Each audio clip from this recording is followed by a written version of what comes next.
You ever hear a story so twisted, so wrong that your brain just kinda stops? Like you read it or hear about it, and all you can think is, wait, what? That can't be real. And then you read it again, and it is. And it's worse the second time. That's today's episode. Because today, we're not talking about hardened criminals or serial killers with a long rap sheet. No. We're talking about the ones who were barely tall enough to reach a light switch. Children. And not just any kids who killed. Yeah. Now look, I know it's dark, but it's also real. This isn't some campfire story or a twisted piece of folklore. These are real cases, real victims, and real questions about what leads someone so young to do something so unthinkable. And before we get into it, just a heads up, today's episode covers some pretty sensitive topics involving violence against children. So if that's not something you're in the space to watch right now, please take care of yourself first. Come back later. We'll be here. Okay, now that you've been warned, let's talk about some of the youngest known killers in modern history. We're going around the world, across different decades, peeling back the layers on stories that are as disturbing as they are baffling. And no, we're not here to glorify these people. We're not saying, oh my gosh, look how evil this kid was. What we're doing is trying to understand what happened, what led up to it, how it unfolded, and how the world reacted. Because every case tells us something, not just about the killer, but about society, law, trauma, and how we deal with the unthinkable. So grab a snack, get comfortable, maybe leave a light on. You're watching Black Chapter, and this is Too Young to Kill? Let's begin. If you grew up in the UK, or honestly, even if you didn't, you've probably heard the name James Bulger. It's one of those cases that just sticks in the public memory, not because of how gruesome it was, although it was, but because of who did it. James Bulger was just 2 years old. The year was 1993. It was February 12th, a Friday, and Denise Bulger, James' mother, took her little boy to the New Strand shopping center in Bootle, near Liverpool. It was supposed to be a regular afternoon out. Nothing fancy, just errands, a quick stop at the butcher's, and home in time for dinner. At some point, Denise let go of James' hand for a moment, just a moment. She was distracted at the counter, maybe reaching into her bag. But when she looked down again, he was gone. That moment would shatter not just Denise's life, but the entire country's sense of safety. What happened next was captured, partially, by the mall's CCTV. It showed James being led away by two boys. Not men, not teenagers, but they were 10 years old. Their names were Robert Thompson and John Venables. To this day, those names still trigger visceral reactions in people, especially in the UK. And honestly, once you know what they did, it's hard to unfeel that. After abducting James from the mall, they walked him for over 2.5 miles, through busy streets, over a canal, past dozens of adults who saw them and did nothing. Because hey, they were just kids. People assumed it was an older brother and his little sibling. What no one knew was that these two 10-year-olds were actively searching for a victim that day. Yeah, according to court evidence, Robert and John had skipped school with the intent to hurt a kid they'd tried before. Earlier that day, they attempted to lure other children away from their parents. But it wasn't until James that they succeeded. Now, the details of what happened next are brutal. And I'm not going to go into every gruesome detail, because frankly, it's not necessary to understand the gravity of what they did. But here's what we do know: they took James to a railway track. They tortured him. They assaulted him with bricks and metal bars. They left his body on the tracks and placed debris over it in a crude attempt to stage it as an accident. James Bulger was found 2 days later. The public reaction was immediate and overwhelming. The British press exploded. People were outraged, horrified, confused. How could two 10-year-olds do something like this?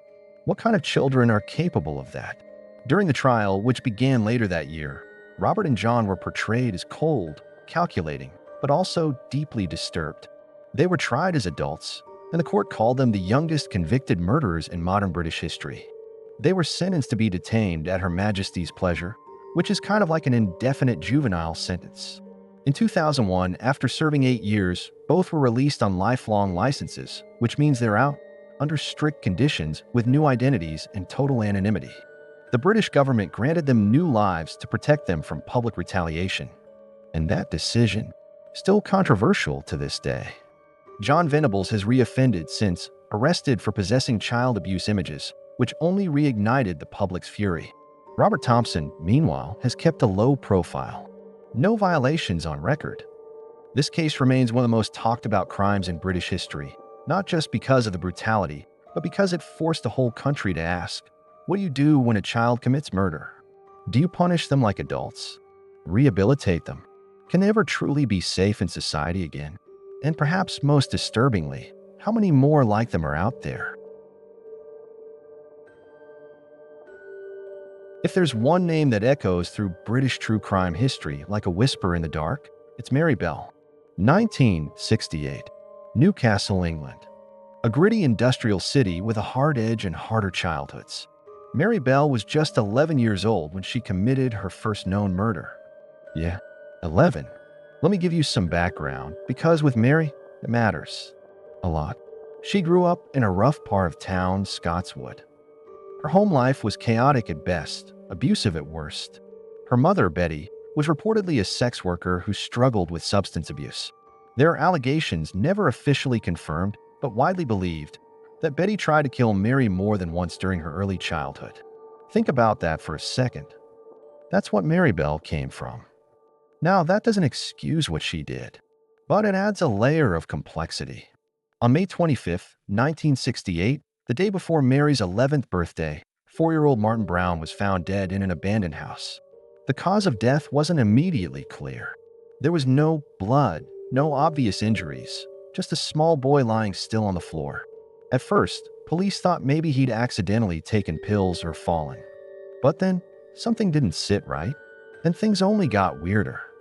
A few days later, the local nursery school was broken into. The vandals left behind notes, crudely written, strange, and disturbing. One read, "I'm murdered so that I may come back." Another, "We did murder Martin Brown." Investigators at the time thought it was just a tasteless prank. Kids being weird. But it wasn't a prank. It was a confession. Then, in July of that same year, another child was killed. 3-year-old Brian Howe. His body was found in a field. He had been strangled and mutilated. And this time, police knew something was very wrong. This wasn't an accident. This was deliberate. This was a killer. Suspicion quickly turned toward Mary Bell and her friend, Norma Bell. No relation, just a weird coincidence.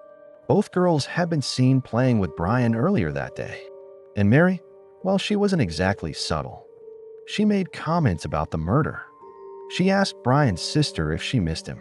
She visited his family's house after the funeral. It was like she wanted to be close to the aftermath. During police interviews, Mary was inconsistent, evasive, and disturbingly cold. Eventually, Norma cracked and told the truth. Mary had killed Brian. And maybe Martin, too. When Mary was arrested, she reportedly said, "That's all right by me." The trial began in December of 1968. Mary was charged with 2 counts of manslaughter. Manslaughter, not murder, because the court accepted that she had diminished responsibility, a legal term basically meaning she wasn't fully capable of understanding her actions.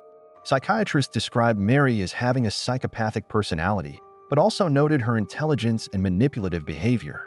She was found guilty and sentenced to be detained at Her Majesty's pleasure. She served 12 years in various facilities, juvenile homes, secure hospitals, eventually prison.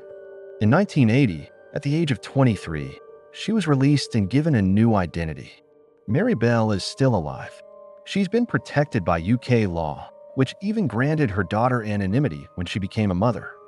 And that decision, like in the James Bulger case, sparked public outrage. A lot of people believe she should never have walked free. Others argue she was a child herself, damaged, abused, not fully aware of what she was doing. So here we are again with the same haunting question. Can a child be evil? Or are they made that way? Mary Bell wasn't just one of Britain's youngest killers. She was one of the most chilling. Not because of what she did, but because of how calm she was while doing it. Let's rewind to the summer of 1993, Savona, New York. A small, quiet town where kids rode their bikes until sunset and parents didn't think twice about letting them out to play. You know the type. Safe, sleepy. Nothing bad ever really happens here. But that's exactly where 9-year-old Derek Roby was murdered. The killer, 13-year-old Eric Smith. Now, Eric wasn't exactly invisible in his town. People knew him, mostly because he stood out. He had bright red hair, wore thick glasses, and had protruding ears.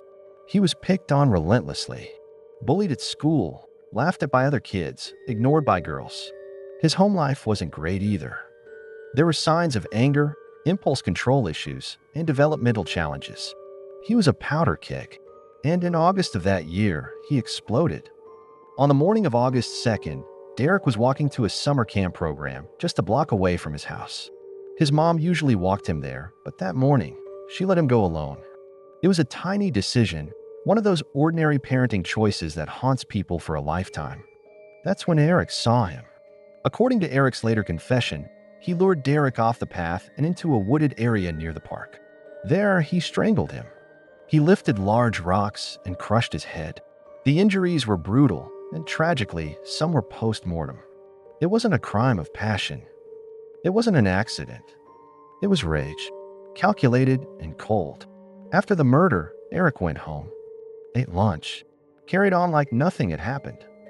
For days, the town searched for Derek's killer. His body was discovered just a few hundred feet from where he was last seen. Eric even joined in the search. He was seen around the scene, pretending to help. Eventually, he couldn't hold it in. 4 days after the murder, he confessed to his mom. Just blurted it out. She took him to the police. Now, during the trial, things got complicated. Because how do you sentence a 13-year-old for murder? Psychologists diagnosed Eric with intermittent explosive disorder, a condition that causes sudden outbursts of rage. But he was still found competent to stand trial.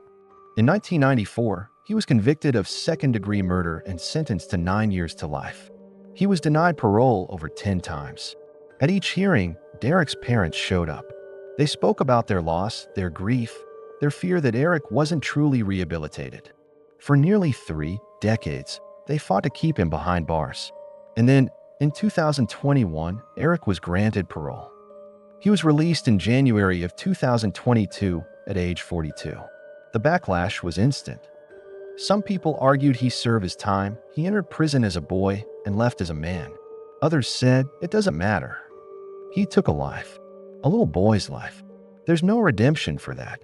What makes this case stick, what makes it so eerie, isn't just the crime itself. It's Eric. His appearance, his cold delivery, his lack of remorse at the time. That face, freckled, way young, contrasted with the horror of what he did. It's the kind of case that makes you rethink what you know about kids, about innocence, about evil. Because if a 13-year-old can do that, what else is possible? Now, when you think of serial killers, your mind probably jumps to people like Ted Bundy or Jeffrey Dahmer, adults with dark histories and disturbing obsessions. But what if I told you that one of America's earliest known serial killers wasn't even old enough to shave? Meet Jesse Pomeroy, Boston, 1870s. He was just 14 when police realized the full extent of what he'd done. And what he did was beyond anything that polite Victorian society could comprehend at the time. Let's rewind. Jesse grew up in South Boston with his mother and brother. His father was abusive, reportedly brutal. Jesse had a condition called a glaucoma, a white film in one of his eyes that made him stand out, and like many of the kids we've talked about so far, he was bullied relentlessly. But Jesse didn't just take it. He turned it outward. At age 11, Jesse started luring younger boys to secluded spots, empty cellars, abandoned buildings. There he'd tie them up, strip them, beat them, cut them with knives. Sometimes he even burned them. And somehow, he kept getting away with it. Boston's papers started referring to an unidentified attacker as the boy torturer. Eventually, Jesse was caught and sent to a reformatory, a juvenile prison, where he was supposed to serve time until he turned 18. But for reasons that are still unclear, he was released after just over a year. That was a big mistake. Not long after his release, in March of 1874, a 10-year-old girl named Katie Curran went missing. Around the same time, the mutilated body of a 4-year-old boy named Horace Millen was discovered near a marsh in Dorchester Bay.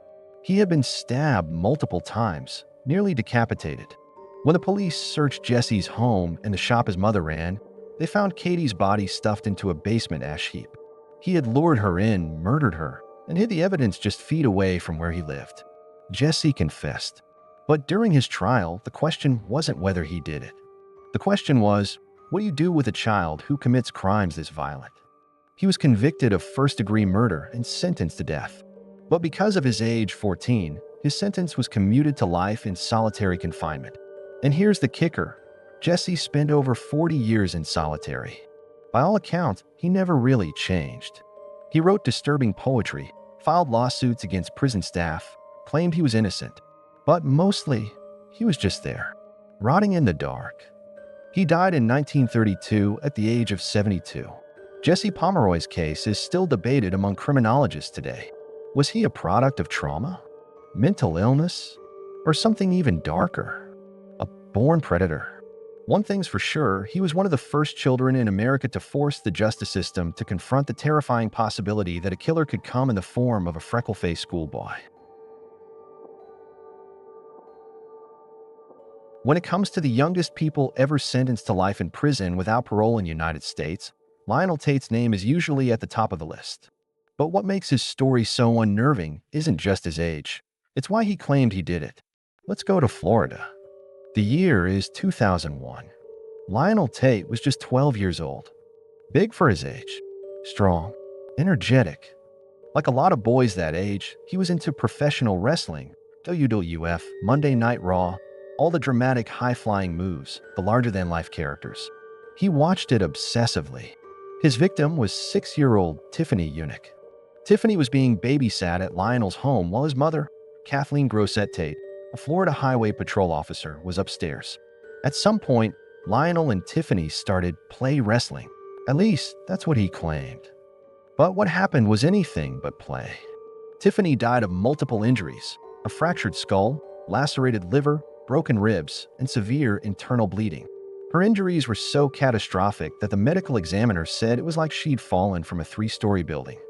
Lionel initially told investigators that they were just imitating wrestling moves. But the autopsy didn't line up. There were signs of sustained, brutal abuse. Not a single incident, but a pattern. And this wasn't a simple oops, I went too far moment. Tiffany suffered for minutes, maybe longer, before dying. Lionel didn't call for help. He didn't stop. He didn't even tell his mother until hours later. Now here's where the legal system kicks in and where things get controversial. Lionel was charged as an adult. Let me say that again, 12 years old. Charged as an adult. In January of 2001, he was convicted of first-degree murder and sentenced to life in prison without the possibility of parole. The sentence shocked people. Even the judge said it was a tragedy on both sides. The case became a lightning rod for debate. Should a 12-year-old really be held to the same standards as a grown man? Was he a cold-blooded killer or a confused kid who didn't understand the line between fiction and reality? Eventually, the appeals court threw out his conviction, not because he didn't do it, but because his mental competency had never been evaluated before trial. In 2004, he accepted a plea deal for second-degree murder and was released under house arrest. But Lionel's story didn't end there. In the years after his release, he was arrested multiple times, once for armed robbery, once for violating probation. He couldn't stay out of trouble. The kid who once seemed like a possible victim of media influence became just another repeat offender in the eyes of the public. And again, we're left with that same impossible question. Where does accountability start? Is 12 old enough to know right from wrong? And what role does our culture, TV, violence, and media, neglect at home, play in shaping someone like Lionel Tate? There are no easy answers. Just a lot of broken lies. This one feels like something pulled straight out of a teen horror movie. But it's real. And it's devastating. We're in St. Martin's, Missouri. A quiet town, the kind of place where kids still play outside and neighbors smile when they pass each other on the street. But behind the picture-perfect homes, one teenage girl was harboring something no one saw coming. Alyssa Bustamante, 15 years old. Smart. Quiet. A little odd, maybe. She had blue hair, a dark sense of humor, and social media posts filled with death-themed quotes. But honestly, nothing that screamed danger. Just another angsty teenager, right? Wrong. On October 21st, 2009, 9-year-old Elizabeth Olton went missing. She had been walking home from a friend's house just a few doors down. The walk should have taken 5 minutes. She never arrived. Her family searched. Police searched. The whole community mobilized. For 2 days, nothing. And then, Alyssa cracked. Police had questioned her, and she acted nervous. They discovered a shallow grave behind her house. Inside it, Elizabeth's body. She had been strangled, her throat slashed, and her wrists cut. But it wasn't the act itself that shocked people. It was the reason. Alyssa had planned this. She dug the grave days before. She lured Elizabeth into the woods with a promise of a secret, and then she killed her. Not in a rage, not in fear, for fun. In her personal diary, which police recovered, Alyssa wrote the following the night of the murder. I just killed someone. I strangled them and slit their throat and stabbed them, and now they're dead. I don't know how to feel ATM. It was amazing. As soon as you get over the, oh my God, I can't do this feeling, it's pretty enjoyable. I'm kind of nervous and shaky though right now. Okay, I gotta go to church now. Oh, yeah. She wrote that in ink and then went to church. The diary entry became the centerpiece of the case. It revealed not just what Alyssa did, but how she felt about it. The complete lack of remorse. The thrill. When questioned, Alyssa said she just wanted to know what it felt like to kill someone. She was initially charged with first-degree murder.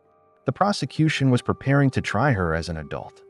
But before the trial could begin, she pleaded guilty to second-degree murder and armed criminal action. The judge sentenced her to life with a possibility of parole. And here's the part that makes this case burn into your brain. Elizabeth's mom. She read aloud at the sentencing hearing, speaking directly to Alyssa, "You're a monster. You deserve to be in hell." Her pain was raw and unforgettable.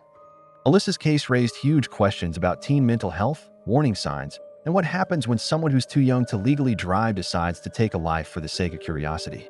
It wasn't impulse. It wasn't revenge. It was calculated. And it was evil. It was a story so strange, so intimate, so surreal, it was turned into a Hollywood film. But behind the screenplay and stylized camera work was a real-life crime committed by 2 teenage girls, best friends with a bond so intense, it turned deadly. Welcome to Christchurch, New Zealand. 1954. Pauline Parker and Juliet Hume were both around 15. Intelligent, imaginative, isolated in their own way. But together, they were inseparable, obsessed with each other.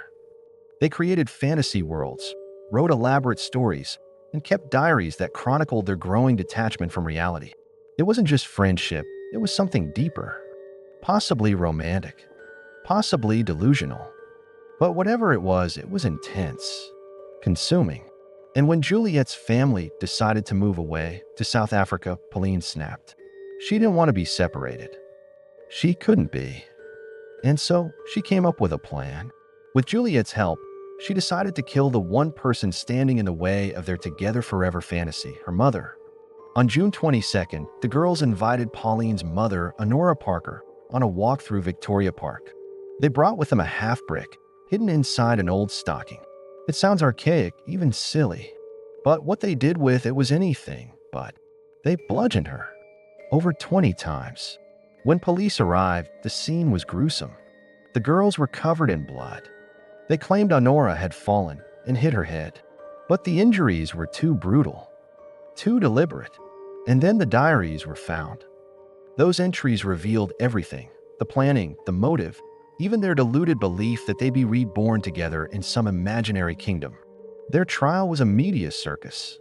The public was fascinated by their bond, their writings, their demeanor. And, of course, by the question everyone was asking, were they insane? Were they lovers? Were they simply bored teenagers gone wrong? They were both convicted of murder and sentenced to 5 years in prison. Here's the twist. After their release, the two were banned from ever contacting each other again. And for decades, no one knew what became of them. Then came the bombshell. Juliet Hume had changed her name and gone on to become a best-selling author. You may know her better as Anne Perry, yes, that Anne Perry who wrote historical crime fiction. She passed away in 2023. Pauline Parker reportedly changed her identity as well, moved to a remote part of the UK, and lived a life of quiet religious devotion. She never spoke publicly. This case forces us to ask, how far can obsession go? Can you really be manipulated into murder by the force of friendship? And when you're that young, can you ever really grasp what taking a life means? Or were they just evil together? So, what do we even do with all this? It's easy to hear these stories and just feel horrified, numb, maybe even angry. That's valid. These were lives, innocent lives, taken by hands that, in some cases, were still learning how to write cursive or ride a bike. And that contradiction is what makes these cases so impossible to forget. Because it forces us to confront something we really don't like thinking about, that evil doesn't always look like we expect. Sometimes it wears a school uniform. Sometimes it smiles in a class photo. Sometimes it's young. Now, don't get me wrong, this isn't about making excuses. These kids committed murder. Some planned it. Some enjoyed it. Others didn't even seem to understand what they'd done. But in every case, we have to ask, were they born this way or made? And maybe more importantly, what should justice look like when a criminal is still growing up? Is it about punishment, protection, redemption? There's no easy answer. And maybe that's the point. Because stories like these don't give us closure. They don't wrap up with a neat little bow. What they do is challenge us to look closer, think harder, and question what we think we know about morality, childhood, and crime. So what do you think of today's video? Do you believe a child can ever truly understand the weight of taking a life? Or do you think there's always a way back? Let us know in the comments below. And if you've got a case, a mystery, or a story you want us to explore next, drop it down there too. We're always listening. It would also mean a lot to us if you like this video, share it, and subscribe to the channel. We're building something dark, thoughtful, and real here, and we want you with us every step of the way. Until next time, close the book if you can. This is Black Chapter.